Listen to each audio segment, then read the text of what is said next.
I think where we were, I was saying that I would be happy to talk about friends and neighbors quite a bit, but I wanted to go back to WWDC We for should. a moment. Yeah. Um, Yeah. One of the things I was fascinated by when I loaded the developer beta up and just kind of poked around, it didn't, like, nothing within my app felt off or felt like it was wrong other than the app icon. And like going back to your statement about the icon composer or whatever it was they called it, like I think that's a really neat transitional feature because I think once you load an app, you kind of are prepared for whatever experience that app provides. Like you expect the developer to curate that design and everything else according to the app. And so it didn't feel jarring to me to navigate the home screen and launch the app and use it, but it felt jarring to look at the app icon compared to everything else.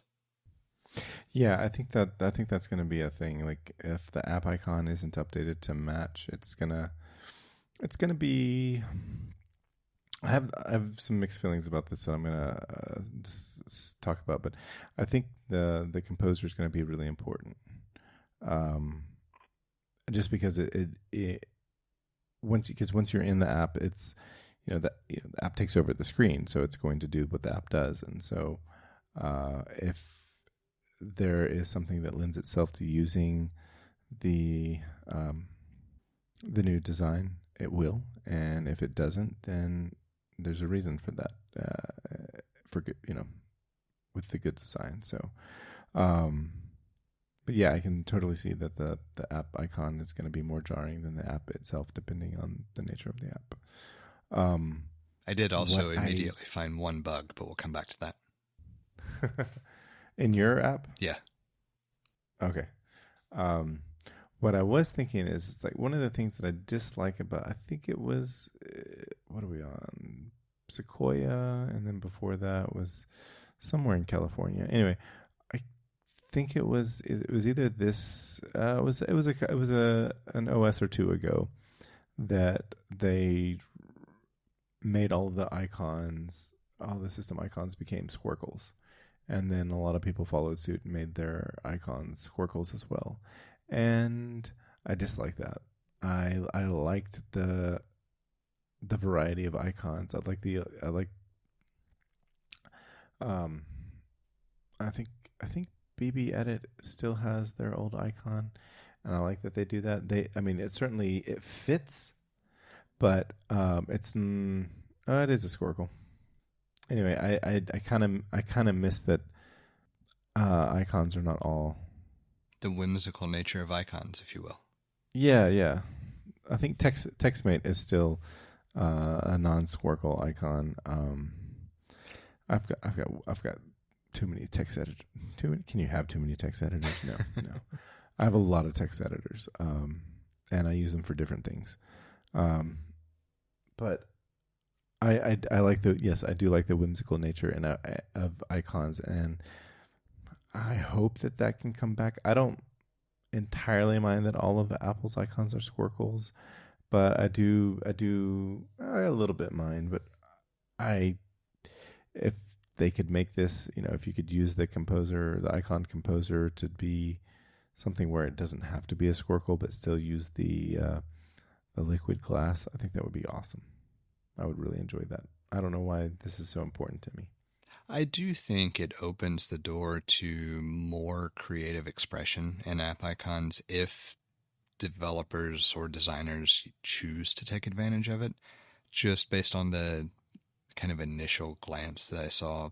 And it's just because it re-embraces the idea of a depth effect to the layers. So we'll see, but it could also mean that everybody just does the same thing. Yeah. I was going to say, I like almost everything I saw. I liked, and it's the things that I didn't see that I don't like. And I don't have an iPad, but I'm really interested to know what iPad power users are going to be saying about the iPad OS. I think that really kind of, for me, kind of stole the show. I'm really curious about the iPad OS beta. I, I, the only reason I didn't go ahead and install it on mine is because I do use it for a couple of uh, fairly important, semi-useful tasks, um, specifically related around like contract signing on site in the rare occurrence that I have to do it in person instead of being able to send it in advance or something else. I I will probably upgrade to the beta because I have alternative ways to get around that. I just didn't do it right away, and we'll see. But I am curious if it opens up a far more wide-ranging use case scenario for me on the iPad, or if it's just not my platform of choice. Because I do very much gravitate to, I use the Mac for pretty much everything, and then the phone for those things that are on the go or handheld that it just is well suited for. I don't have a strong need for the iPad. Never have, but I do wonder if this opens up an extension of my workflow that I just didn't realize would be beneficial if I had it available to me. I'm sorry to interrupt, but I'm still having the audio issue, and I'm confident it's my network connection. I've been running speed test CLI in the background every time while it's going. I've just run it a few times while I don't have the audio issue, and it hangs when I'm having the audio issue. So I'm pretty confident it's my. I don't think it's my network. I think it's my ISP. Probably. I don't know that I have a whole lot else to say. Do you want to just kind of record some other snippets and then I can piece it together and go from there? Yeah, I guess so. I don't have a lot to say. I was going to say, I don't know that I don't recall anything in watchOS being getting my attention. Did they do anything with watchOS? I mean, other than give it the liquid glass. Yeah, aesthetically, and then the wrist shake kind of gesture thing. There's a wrist. I remember seeing a wrist shake gesture, but I was like, I mean, maybe I'll do it. Yeah, I don't even remember what it was for. Yeah, me either. So the only thing that I will come back to is I mentioned I found one bug in my app after installing the beta, and it's just that it breaks my theme selection between system, light, and dark mode. Okay, that's not too bad. Like, it does work, but you have to exit the app and go back into it. So it's like the observer object is just not triggering it for whatever reason. This has been something that breaks randomly with different releases anyway. So it's just kind of more of the same. I'll just fix it again. And honestly, the way it behaves, more than likely a following beta release will resolve it, and it will respect the observer and transition appropriately in app instead of having to exit and go back in. The fact that it does change when you exit and go back in makes me think it's not a huge deal, but that was the only bug that I just in real quick high level poking around, that was the only bug that I found. So makes me feel better about the state of my app going into version 26 of the OS. Yeah. I don't like that they named it, but I understand why they did this, and it does make things better. Well, for, 73 years? I guess you could go into 3 digits. There's nothing stopping you from that, but... Or you reset. But then that just gets confusing. I mean, I guess maybe not if you have that much time in between, but like that's the thing that always bugs me. You're not accounting for more than 2 digits. Y2K again. Yeah. I came across a video of a guy who was recording his computer at the turn of the millennium. It was pretty funny. Nothing happened. He had an iMac. I mean, yeah, he had a tangerine orange iMac. I mean, there is a reason our episodes are started at 4 zeros, 4 numbers. Is it really that bad? Like, has it been that sporadic where you hear audio? Yeah, it is. That's horrible. It's Spectrum, yeah, right? it's really bad. Yeah. And I've looked into getting other services and I can't find anything. It's not ideal. Yeah, I mean, I fought with them at Clubview, so I get it. I don't usually I don't usually have this kind of problem, but when I do, it's bad. Yeah, this strikes me as either a local like switch problem, or they're specifically having a problem immediately upstream from you that they're trying to figure out.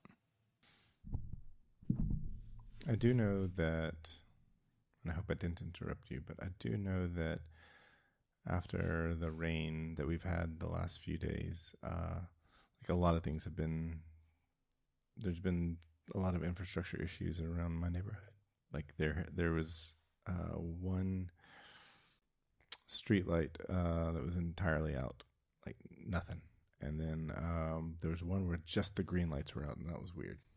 And there were a few, flashing red, flashing amber lights at certain intersections. Interesting. I'm always reminded of the old DSL days where water just wreaked havoc on lines. DSL is a TLA I haven't heard in a long time. Actually, TLI I haven't heard in a long time. Yeah, I've had too many fights with ISPs back during those days. I wish I could get fiber here. I've been pretty happy with it here.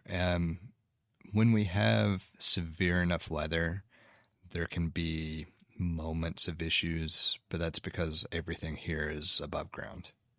Wow. Did it drop again? Yeah, I mean, it's been when I hung up and called you back, it's been worse the whole time. It got worse. Yeah. So what I was saying, and then we'll just continue via text if need be. What I said though is that here I've been pretty happy because so much of the infrastructure is above ground. Occasionally it will be spotty when high wind or really hard rain, but even then it's pretty minimal interruption. That's good. I don't think Spectrum's not a great ISP to begin with. I mean, that's why they're called Spectrum and not Bright House. I mean, when they work, they're fine. It's just they don't follow up on problems very well. I remember you had to fight with them a lot at one point. Yeah. At your old place, right? Correct. And it never really got better because that was when I put in. You're saying yes because I do remember having that conversation. Yeah. And that's when I put in T-Mobile silly. hotspot. I got your text message. I think I can hear you now. I wasn't sure. I figured it was easier to type just to make sure. Yeah. I think Spectrum has made it so that we are not going to be able to continue this conversation. But that's all right. I've got enough material. We're okay. I think so. Yeah. All right. Well, I know I won't be talking to you next week in this format, so I hope you have safe travels and an excellent conference or expo. Yeah, thank you. Yeah. Oh, did you see the teaser trailer that Peak Design dropped for the tripod? Yeah. I didn't see the trailer. I just saw reference to it. I need to go look at it, but I've kind of refrained from looking because I don't really need to buy something else at the moment. Well, go look at it. I really don't understand. I'm not sure how they make it. I don't know how you make a pro tripod, but that's just because that's why they're them and that's why they're them and I'm me. I would expect without having seen anything yet, it's got a fluid head for video use case. Did they, here's the easy question. Did they emphasize anything about the tripod head? It's a teaser. It's very much like the Roller Pro teaser that they had before they announced the Kickstarter. But check it out because I think the trailer's really cool. This little teaser's really cool. I'll take a look. You'll recognize the subject of the teaser. And if I'm not mistaken, I think they might have timed it for the build. Is it an expo or a conference? Yeah, it's an expo. okay, I think they timed it for the Build Expo. Yeah. Like it was in the Kickstarter camp, in some email I got from Kickstarter, they mentioned Build. Interesting. I'll have to take a closer look. Yeah. I just thought I recognize this. I know the subject. Well, I know who. Yeah, I liked it. I thought it was really cool to see. I think you'll understand what I'm talking about when you watch it. But it's just a little 30-second something. Yeah, I'll go take a look after we hang up. All right. Well, we'll talk in this format again in 2 weeks, and I know we'll be texting in between then. Sounds good. All right, man. Have a good evening. You too. We have a number of different ways set up for you to get in touch with us to provide feedback, ask questions, or just comment in about something we've discussed. You can hit us up on Twitter or Instagram at untitled_hosts, or shoot an email over to untitled.hosts@gmail.com. Or get in touch directly with Jesse at jthart.com, or get in touch with me, John, via telepathy. If you would like to support our work or are interested in listening to our new after show feed, head over to patreon.com/theUntitledPodcast and take a look at the options we have set up. Thank you for listening. We hope you've enjoyed the show. And we hope to connect with more of you as we continue this journey. That's a wrap.